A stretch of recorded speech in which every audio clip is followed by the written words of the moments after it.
అందరికీ ఫ్రెండ్స్ మళ్ళీ అయితే రిలీజ్ ట్రెండ్ అయితే మన టాలీవుడ్లో అయితే స్టార్ట్ అయింది. అన్నీ కూడా అయితే బ్లాక్ బస్టర్ మూవీసే. అయితే ఎప్పుడు రిలీజ్ చేస్తున్నారు అనేది ఈ వీడియోలో అయితే మనమైతే క్లియర్గా అయితే తెలుసుకుందాం. సెప్టెంబర్ 20వ తేదీన అయితే రజనీకాంత్ గారు నటించిన బ్లాక్ బస్టర్ మూవీ అయిన శివాజీ మూవీని అయితే రిలీజ్ అయితే చేస్తున్నారు.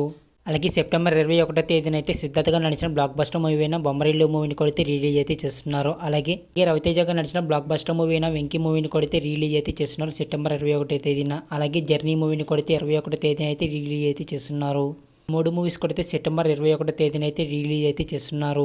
అలాగే అక్టోబర్ 2వ తేదీన గాంధీ జయంతి సందర్భంగా అయితే ఖడ్గ మూవీని అయితే రిలీజ్ అయితే చేస్తున్నారు.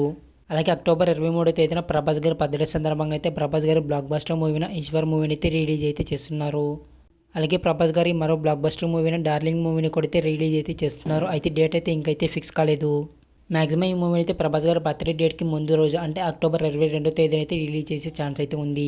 ఇవన్నమాట ప్రజెంట్ అయితే రిలీజ్ చేస్తున్న మూవీస్. ఇంకేమైనా మూవీస్ అప్డేట్స్ వస్తే మీకైతే ఇన్ఫర్మేషన్ అయితే ఇస్తాను. దానికోసం అయితే మన ఛానల్ అయితే ఎప్పుడైతే సబ్స్క్రైబ్ చేసుకోండి. అలాగే వీడియోకి అయితే లైక్ చేసి మీ వీటిలో మీరు ఏ మూవీకి అయితే వెళ్తారో కామెంట్ చేయండి.